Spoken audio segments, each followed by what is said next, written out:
अच्छा, जो मतलब उनकी इमेज इस इलाके में इस तरह थी, just like a Robin Hood. The live TV, सच सबसे आगे।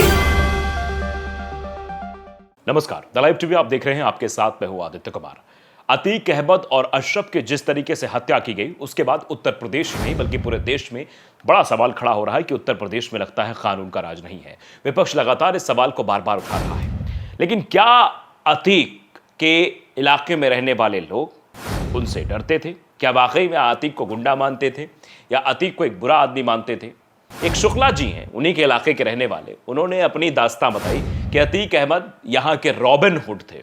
यानी उस इलाके के, जिस इलाके जो चकिया इलाका बताया जाता है वहाँ के रहने वाले थे। उन्होंने बताया कि इस इलाके में जो है रॉबिन हुड की छवि अतीक अहमद की थी, क्योंकि अतीक अहमद सबके लिए मदद करते थे। हम कभी उनसे डरे नहीं। ये बात तो शुक्ला जी बता रहे हैं, ये हम नहीं कह रहे। शुक्ला जी की जुबानी हम आपको सुनाना चाहते हैं। दरअसल यूपी तक ने शुक्ला जी से बात की, उस इलाके में पहुंचा जहां पर अतीक अहमद रहते थे। और अतीक अहमद आप जानते हैं 5 बार विधायक रहे, सांसद रहे, तो इस वजह से उनकी छवि वहां पर क्या थी, इसको जानने के लिए जब यूपी तक वहां पहुंचा तो शुक्ला जी के पास में शुक्ला जी ने अपनी एक एक बात को बड़े ही विस्तृत स्वरूप के आधार पर बताया।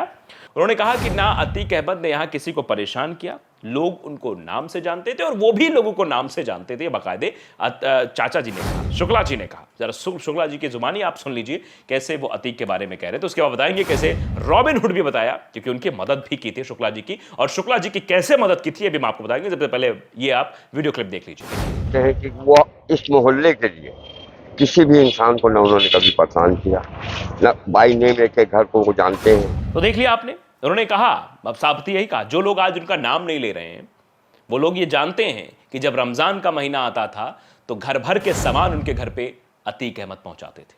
जब भी कोई समस्या के लिए उनके सामने, उनके दरबार में चला जाए तो वहां से खाली हाथ नहीं लौटता था। अतीक अहमद उसकी मदद जरूर करते थे। फिलहाल तो चाचा ने यह भी कहा कि सवाल तो ये भी है, शुक्ला जी ये भी कह रहे हैं कि सवाल तो ये भी लोग कह रहे हैं कि भैया ऐसा हुआ वैसा हुआ, लेकिन ये तो गलत है। बुद्धिजीवी वर्ग इस बात को कह रहा है कि जिस तरीके से अतीक अहमद और अशरफ की हत्या की गई है, ये सवाल तो खड़े हो रहे हैं कि अगर इतनी सुरक्षा के बावजूद अतीक अहमद की हत्या हो जाती है तो फिर आप बताइए कि आम जनमानस कैसे अपने आप को सुरक्षित महसूस करेगा। ये बुद्धिजीवी वर्ग का बड़ा सवाल है और ये सवाल उठ भी रहा है। लेकिन फिलहाल चाचा जी ने एक बात और बहुत ही विनम्र स्वभाव से कही कि देखिए वो लोगों को पहचानते थे और रमजान के वक्त लोगों के घर सामान भिजवाते थे। सुनिए जरा इस वीडियो क्लिप में। जो लोग आज बोलने से कतरा रहे हैं कि नहीं हम नहीं बोलेंगे, हम वो नहीं कहेंगे, इनके यहाँ इतना एक बार के अंदर में 10-10 किलो 12-12 किलो सामान हर घर के अंदर में बिना कहे पहुंचाना। तो सुन लिया आपने। साथ ही ये भी कहा कि कोई भी समस्या हो, कोई आए बताए कि हमें यह समस्या है, तो तुरंत ही आते थे, कहते थे कि ठीक है समस्या का समाधान हो जाएगा, चलो कोई बात नहीं, हो जाएगा। वो उस इलाके के रॉबिन हुड थे, जैसा कि मैंने पहले बताया कि रॉबिन हुड थे। कौन? अतीक अहमद। ये एक शुक्ला जी का कहना है। शुक्ला जी बाकायदे वहां के रहने वाले हैं, जो उन परिस्थितियों के तहत रहे हैं, अतीक अहमद के आसपास के हैं, जानने वाले हैं, समझने वाले हैं, वो ये बाकायदे बातें कह रहे हैं। जरा सुन लीजिए। बात है भाई, वो बात है, ठीक है बे, जाओ देख लेंगे, फिर कोई समस्या नहीं। अच्छा, जो मतलब उनकी इमेज इस इलाके में इस तरह थी, just like a Robin hood. तो सुन लिया आपने, अतीक रॉबिन हुड बता रहे थे। और रॉबिन हुड क्यों बता रहे थे, क्योंकि उनकी मदद कैसे हुई ये भी जानना बहुत ज़रूरी है।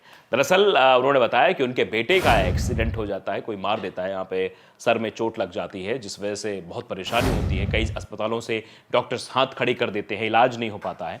अंततः उनकी माँ जो है वो पहुँचती हैं अतीक अहमद के पास और अतीक अहमद वहाँ से फ़ोन करते हैं, एडमिशन हो जाता है बड़े अस्पताल में, और फिर बाद में अतीक अहमद उनको बुलाते हैं, यानी शुक्ला जी को बुलाते हैं और शुक्ला जी को बुला के एक लेटर लिखते हैं कि सांसद का जो होता नहीं कि मुख्यमंत्री राहत कोष से या प्रधानमंत्री राहत कोष से मदद हो जाए, निधि से जो मदद हो जाए, वो मदद करने के लिए तुरंत कागज लिखते हैं।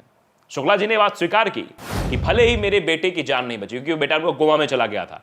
उन्होंने कहा कि मेरे बेटे की जान नहीं बची, लेकिन अतीक अहमद के घर से, अतीक अहमद के दरबार से, ये कहने की कोशिश की उन्होंने, वहां से हम खाली हाथ नहीं है, वहां से हमें जो है मदद मिली, पूरी मदद मिली। जरा ये बात भी आप सुन लीजिए कैसे वो अतीक अहमद को ऐसे ही रॉबिन हुड नहीं कह रहे थे, क्योंकि उनको भी मदद, उनको मदद मिली थी, उनकी मदद की गई थी अतीक अहमद के तरफ से। उन्होंने फोन करके मेरे बच्चे को एडमिट कराया। दूसरे दिन सर हमको बुला करके अपने लेटर, सांसद जी के लेटर हेड पर लिख करके उन्होंने दिया, जिससे मेरे बच्चे का मैं बचा तो नहीं सका, तो कोमा में ही खत्म हो गया। तो सुन लिया आपने, ये कोई और नहीं कह रहा था। और उसके साथ साथ वहां पर आसपास और भी लोग थे, सबने अपनी बातें रखी। एक चाट वाले से भी जब रिपोर्टर सवाल पूछता है कि आपको कैसा लगता है, क्या आपको डर का माहौल लगता है, तो उसने कहा नहीं, कोई डर नहीं, मैं अपने परिवार के साथ यहाँ सुरक्षित महसूस कर रहा हूँ, यहाँ रहता हूँ, कोई दिक्कत नहीं है। ये बाकायदे उसने कहा। जरा सुन लीजिए अभी बात। नहीं, ऐसी कोई बातें नहीं है। हम लोग तो यहाँ फैमिली सही रहते हैं, कोई खतरा नहीं, कोई खतरा नहीं। तो सुना आपने किस तरीके से अतीक अहमद के बारे में वहां के लोगों का क्या कहना है, क्या उनके इलाके के लोगों का क्या कहना है, वो स्पष्ट रूप से सामने आया है।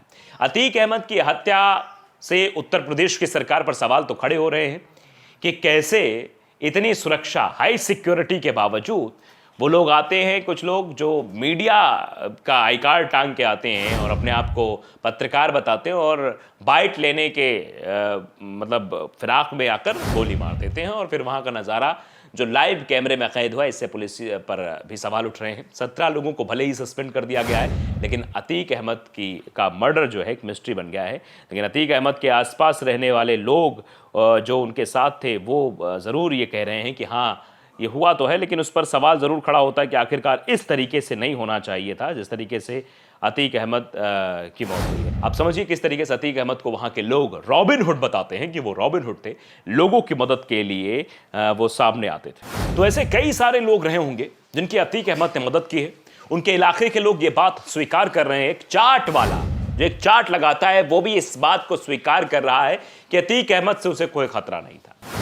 शुक्ला जी भी ये कह रहे थे कि अतीक अहमद बाहर के लिए डॉन रहे होंगे, कुछ भी रहे होंगे, लेकिन यहां के लिए रॉबिन हुड थे, यहां लोगों की मदद करते थे, मदद के लिए सामने आते थे। कोई भी उनके पास जाए तो वो खाली हाथ नहीं आता था। ये भी बात बाकायदे अतीक अहमद के बारे में शुक्ला जी ने कही थी।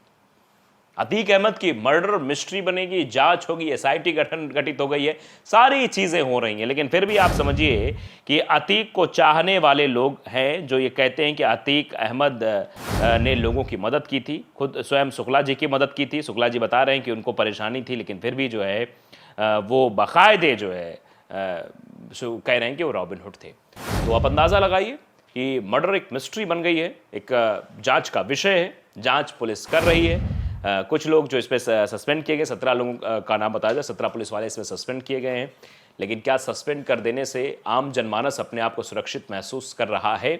क्या वो समझ रहा है कि दिन दहाड़े किसी की भी हत्या हो सकती है और सहारा लिया जाएगा जय श्री राम के नारे का, सरेंडर का सहारा लिया जाए कि हम सरेंडर कर देंगे, हम जय श्री राम का नारा लगा देंगे तो हमारे पर कोई गोली नहीं चलाएगा, हमें कोई जान से नहीं मारेगा, हम बच जाएंगे, किसी का भी मर्डर कर सकते हैं।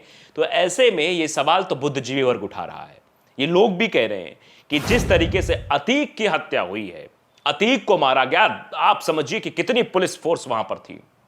ऐसे में आप समझिए कि सवाल खड़ा हो जाए कल का, जब मंत्री मुख्यमंत्रियों के पास इतनी सिक्योरिटी रहती है तो फिर सवाल तो वहां भी खड़ा हो जाएगा कि पुलिस के बीच में अगर अतीक अहमद और अशरफ को गोली मार दी जा सकती है तो क्या आम नागरिक जो बिना सुरक्षा के चलता है उसको कभी भी उत्तर प्रदेश में गोली मारी जा सकती है? ये सवाल तो है भाई, क्योंकि अगर सुरक्षा के बीच गोलीबारी हो जाती है, सुरक्षा के बीच गोली चल जाती है, जान से मार दिया जाता है, और ऐसे शख्स को जिसकी सुरक्षा भाई मीडिया भी उसके साथ रहती है। आप समझिए कि आपने देखा कैसे कैसे मीडिया ने खबरें कवर की थी, कहाँ कहाँ मीडिया का कैमरा और माइक चला गया था, कैसे कैसे रिपोर्टिंग हो रही थी उस दरमियान जब अतीक को लाया जा रहा था। अतीक उतरे हैं, अतीक गाड़ी से ये हुआ, अतीक ये कर रहे हैं, अतीक वॉशरूम जा रहे हैं, अतीक टॉयलेट जा रहे हैं, भला ढिमकाना किस तरीके रिपोर्टिंग हुई आपने देखी।